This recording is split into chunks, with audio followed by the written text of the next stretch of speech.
Heina Biorwerth. Diolch Llywydd, pa asesiad mae'r Cwnselydd Cyffredinol wedi wneud o effaith bil marchnad fewnol y Deyrnas Unedig ar borthladd Caergybi? Fel y mae bil marchnad fewnol y Deyrnas Gyfunol arfaethedig yn ymosodiad ar ddatganoli ac mi fydd yn andwyol i Gymru gyfan.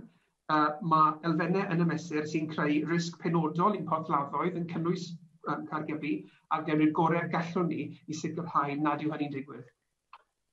Diolch yn fawr iawn. Mae yna bryder mawr y gallai'r bil arwain at symud masnach o Gaergybi i borthladdoedd yn Lloegr a'r Alban sy'n mynd yn syth i Ogledd Iwerddon. Ac efo treian o draffic Caergybi Dilyn yn mynd i neu o Ogledd Iwerddon, mae'r bygythiad yna'n amlwg. A mae hynny ar ben y peryg o fwy o groesiadau yn mynd yn syth o Iwerddon i gyfandir Ewrop. Ond ar ben hynny, dwi wir yn bryderus am effaith y checs ychwanegol fydd angen ar lorïau. Dwi wedi rhybuddio ers y dechrau bod yna ddim lle yn y porthladd. Di Llywodraeth Prydain prin wedi talu unrhyw sylw i Gaergybi o'i gymharu â Dover, enghraifft. A rwan efo wythnosau i fynd, maen nhw'n tyrchu o gwmpas am le, cynnig lleoliadau cwbl amrhiodol fel cyffiniau Sioe Môn, byddai'n golygu traffig trwm drwy gymunedau gwledig Môn 4 awr ar 20 y dydd. Rwan, dwi'n gwybod bod Llywodraeth Cymru mewn trafodaethau efo y Cyngor Sir am hyn, ond allwch chi roi sicrwydd i ni eich bod chi, fel fi, a'r Cyngor ynghyd aelodau Plaid Cymru yn San Steffan yn pwyso'r Llywodraeth y Deyrnas Unedig yn y ffordd gryfa posib i wneud yn siŵr fod popeth yn cael ei wneud i ddiogelu llif masnach drwy Gaergybi ac i sicrhau dyfodol porthladd sy'n mor bwysig i Ynys Môn ac i Gymru gyfan.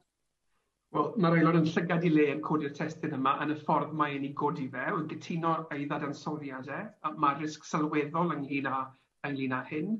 Ni wedi colli cyfnod sylweddol ar y ddechrau eleni, gallen ni fod yn gwneud trefnu gwaith a sicrhau bod hyn yn digwydd mewn ffordd synhwyrol sy'n cael ei gynllunio, nid yn y ffordd mae'n cael ei wneud nawr.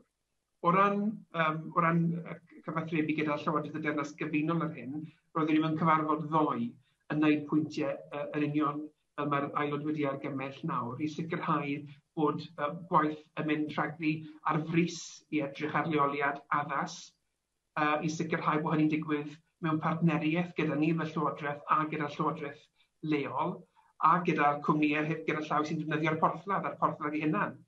A hefyd cwestiwn yma o pa checs sy'n digwydd.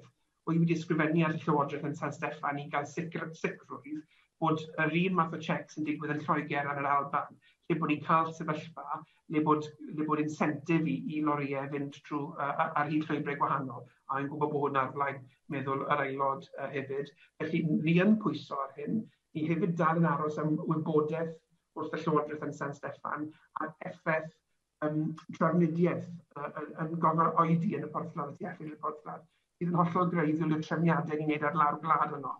Felly, allai roi'r sicrwydd iddo fe bod ni yn codi y pethau yma yn rheolaidd. Mae gen ni gyfarfod gweinidogol prynhawn i drafod hyn oherwydd bod e mor bwysig.